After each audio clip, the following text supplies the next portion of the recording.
Solve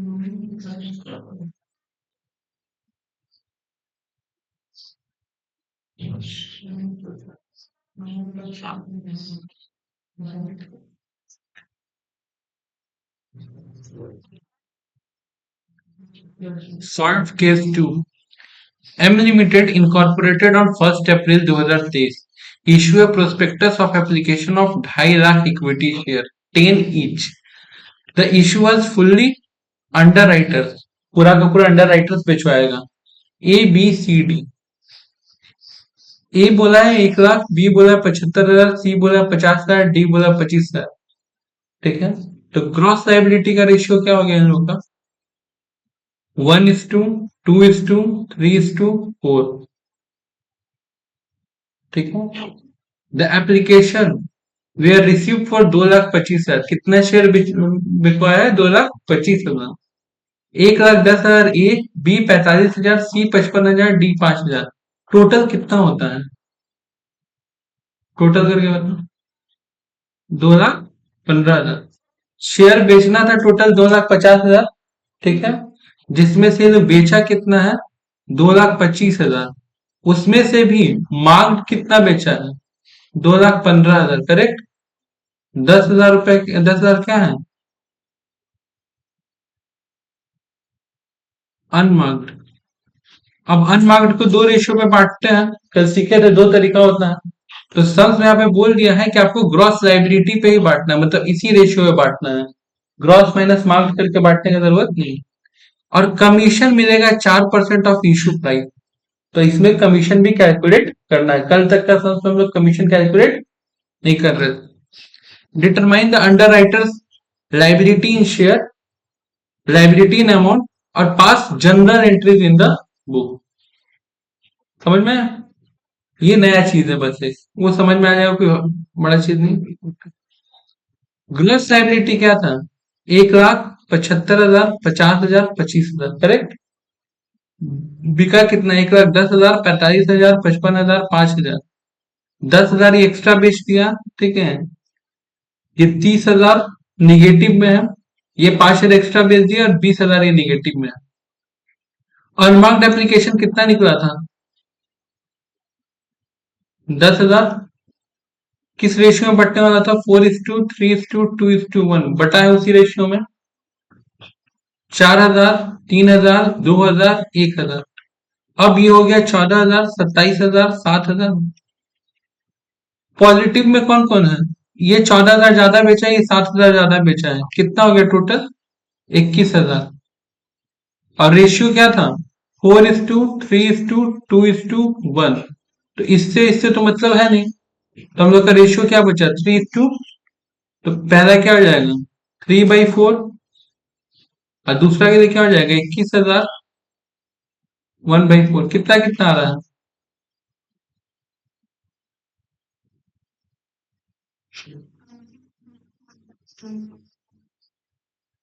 15,750 इसका आ रहा होगा, और इसका आ रहा होगा 52। तो देखो अमाउंट मैच कर गया। क्लियर है बात? नेट लाइबिलिटी इसका नील आ गया, इसका नेट लाइबिलिटी आ गया, इसका कोई दिक्कत नहीं है। और फर्म अंडर राइटिंग खाली है।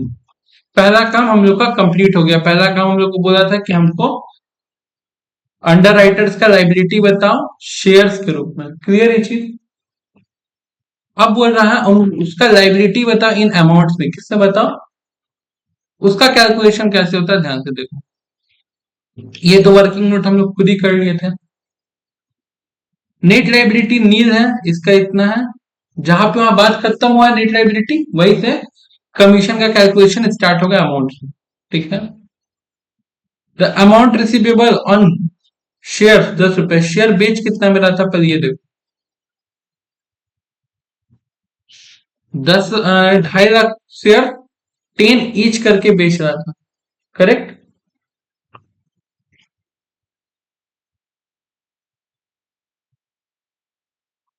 यहाँ पे नंबर ऑफ शेयर क्या है? नील। नील को अगर 10 से मल्टीप्लाई करेंगे तो मतलब जीरो को अगर जीरो से मल्टीप्लाई करेंगे तो जीरो। इसका नेट लाइबिलिटी क्या था? जीरो से जीरो को मल्टीप्लाई करेंगे तो जीरो। अब इन लोग का बचा हुआ था, 10 से मल्टीप्लाई किए। कोई दिक्कत यहां तक? Less under writing commission. Under writing commission क्या है? 4% देना था। कितना देना था? ये कितना शेयर बिकवाने का वादा किया था? 1 लाख। ठीक है, एक काम बता देंगे ऑटोमेटिक, दूसरे का समझ में आ जाएगा, इसको ध्यान से सुनो। ए वादा किया था 1 लाख। एक शेयर का नाम कितना था? 10। कमीशन कितना परसेंट बात था? 4%। करके देखो तो कितना आ रहा है। उसी तरह इसका भी निकलेगा, इसका भी निकलेगा, इसका भी निकलेगा। करेक्ट है बात?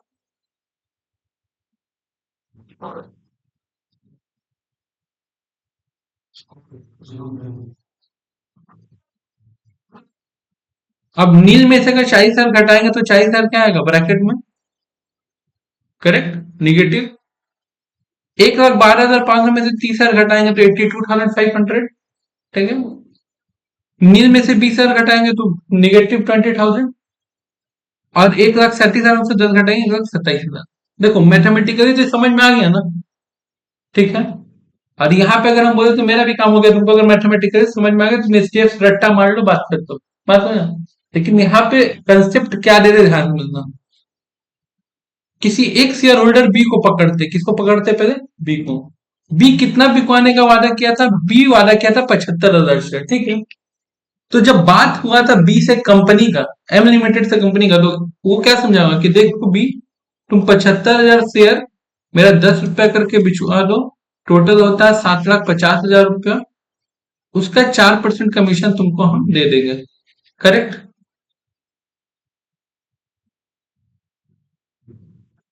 30,000। बी बोला ठीक है, हम बिचवा देंगे, कोई दिक्कत नहीं है। लेकिन जब बी बिकवाया तो पता चल रहा है कि बी 11,250 शेयर नहीं बिकवा पाया। तो बताओ इसका कमीशन उसको मिल पाएगा? तो इंटू 10 टोटल कितना? 1,12,500। इसका मतलब बी को जो जिम्मेदारी सौंपा गया था, बी तो अपने 1,12,500 का जिम्मेदारी फुलफिल ही नहीं कर पाया। करेक्ट? तो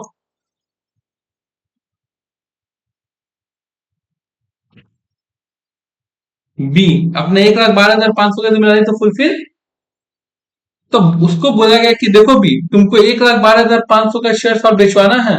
ठीक है, अब तुम उसको बेचवा रहे हो कि खरीद रहे हो, तो तुम्हारा मैटर है। जिसमें से तुमको कमीशन हमको 30,000 देना था, तो इसमें से हम 30,000 तुम्हारा कमीशन माइनस कर दे रहे हैं। उल्टा तुम कंपनी को 82,500 रुपीज दो। बात समझ आ गया? तो इसी वजह से देखो पहले क्या किया गया, नेट लाइबिलिटी लिखा गया है, उसको शेयर प्राइस से मल्टीप्लाई किया गया है, फिर उसका कमीशन निकाल करके वो कितना पैसा देगा ये पता किया गया। करेक्ट? तो कोई दिक्कत? अब जरा यही बात तुम अगर ए पे गौर करोगी तो ए क्वेश्चन क्या हो रहा है? ए से वादा किया गया था कि ए तुम 1 लाख शेयर बेचवाओगे, 1 लाख शेयर पे तुम 10 रुपया करके 4% कमीशन कमाओगे, जो कि होता है 40,000। करेक्ट? कोई दिक्कत नहीं इसमें। और ए, तुम कितना शेयर्स नहीं बेचवा पाए? तुम 0 शेयर्स नहीं बेचवा पाए, तो 0 शेयर्स इंटू 10 रुपया तुमसे कंपनी देगा 0। इसका मतलब उल्टा कंपनी को तुमको 40,000 रुपया देना है, मतलब कंपनी तुमको देगा। क्या करेगा? कंपनी तुमको। इसके केस में क्या रहा, कंपनी लेगा उससे। करेक्ट? और एक ही केस में क्या हो रहा है, कंपनी उसको पैसा देगा। तो अब जरा मैटर ध्यान समझना, ए को कंपनी 40 देगा, सी को 20 देगा, बट बाकी दो जन से पैसा क्या करेगा, कंपनी। तो अब ऊपर जो चीज हुआ कंसेप्ट पूरा समझ में आ रहा है? अब एग्जाम में भी कमीशन आएगा तो कैलकुलेट कर लोगे ना, एकदम इसी तरह स्टेप बाय स्टेप, कोई दिक्कत नहीं है। तो बीच में क्या खिचड़ी पका है इससे हमको कोई मतलब नहीं है। जिस वक्त कमीशन देने जाएंगे हम लोग, ठीक है, नेट लाइबिलिटी को केवल किससे मल्टीप्लाई करना है? शेयर प्राइस से। और ग्रॉस लाइबिलिटी का क्या निकालना हम लोग को? कमीशन। और दोनों को घटा के देखना कि किसको पैसा देना है, किससे पैसा। क्लियर है बात? और इसी वजह से यहाँ पे देखो एक वर्ड लिखा हुआ है, अमाउंट पेबल और रिसीवेबल। क्या लिखा हुआ है? अमाउंट पेबल और रिसीवेबल। और ये जो अमाउंट पेबल की बात, यहाँ पे एक ब्रैकेट दिया है ना, इस ब्रैकेट को इनकम्प्लीट रख दिया, यहाँ पे भी एक ब्रैकेट होगा। ये दिखा रहा है कि जो जो अमाउंट ब्रैकेट में आया है, कंपनी उसको पैसा पे करेगी, पेबल, बात समझा तो। और जो जो नॉर्मली आया है उससे कंपनी पैसा क्या करेगा, रिसीव करेगा। पूरा कंसेप्ट क्लियर। अब बात आता है जर्नल एंट्रीज का, ठीक है।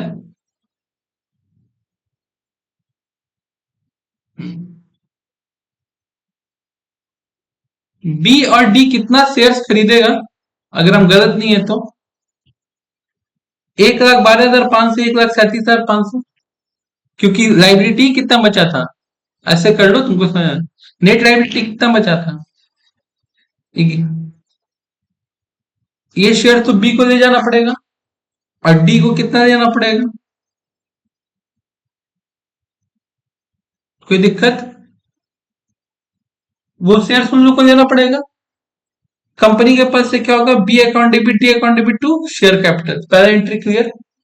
ए और बी का तो कोई नेट लाइबिलिटी बचा ही नहीं था, अगर बचा रहता तो ए अकाउंट और सी अकाउंट भी होता ना। चलो देखो, अब बात आता है कमीशन का। अंडर राइटिंग कमीशन, ए को कितना कमीशन मिलने वाला था, 1,00,000 शेयर पे 10 रुपया करके 4%, 40,000।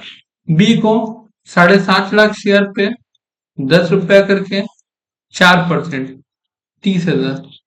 सी को कितना, 50,000 शेयर पे 10 रुपया करके 4%, 20,000। डी को 25,000 पे 10 रुपए शेयर, 4% कमीशन, कोई दिक्कत। अच्छा, कंपनी को कमीशन सबको देना है ना, करेक्ट। तो ये कंपनी के लिए खर्चा हो गया। Expense account debit, underwriting commission account debit to A to B to C to D, बात समझे तो। अब बैंक में पैसा आ रहा है, कितना पैसा आ रहा है, ध्यान से समझना इस चीज को।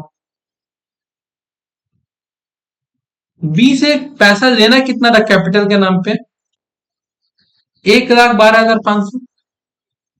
बी को कमीशन देना कितना था, 30,000। तो माइनस करेंगे तो मेरे पास क्या आ जाएगा, 82,500, ठीक है। और देखो ये चीज हम यहाँ पे भी कैलकुलेट कर लिए थे ना, 82,500, और इसी यहाँ पे भी कैलकुलेट 82,500। अरे बी हमको देगा, देगा ना। तो मेरे पास बैंक में पैसा आएगा, इसके पास 82,500 और इसके पास 1,27,500, कोई दिक्कत इसमें। इसको भी निकालने का दो तरीका है।